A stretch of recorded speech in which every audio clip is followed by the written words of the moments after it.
What's something your job trained you to notice that you can't stop noticing in your personal life? 1. At one point in school, I worked in a research lab where we watched parent-child interactions and coded them based on the presence of reflective speech, praise statements, commands, criticisms, etc. I started avoiding public places with a lot of children because I couldn't stop noticing how often most parents subtly criticize their children or were just outwardly mean to them. 2. Most billboards have too much text on them. They require extreme restraint. Buc-ee's gets it. 3. Sales tactics. My favorite is, you look like an intelligent guy. 4. Analyzing gait patterns, I'm in physical therapy. 5. Customer service voice is very similar to kindergarten teacher voice. 6. Typos. And my husband will walk into any building and point out the security cameras and which ones are fake. 7. I've been working in urban planning since 2018.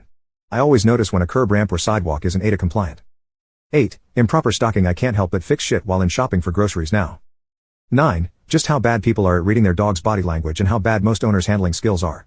10. As a trained and certified usability expert, the world is filled with inefficiencies. Egg.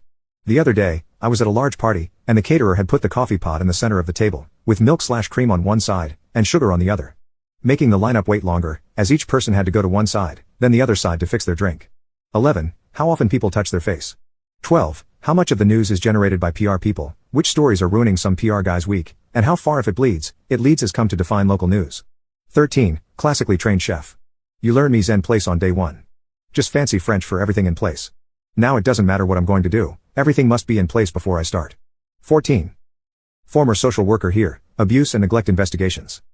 I'm hyper aware of who's in a room, especially if kids are present. I never knock on a door/ring a doorbell, wait for an elevator facing straight ahead. I'm always standing at an angle.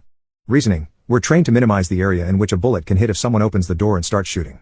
15. Scanning the pool or beach, noting every child and watching for struggling in deeper water. I haven't been a lifeguard for 30 years and I still scan the water. Now, as a homeowner, I've started doing home improvement projects including drywall and tiling. You have no idea how many shitty tiling jobs there are out there.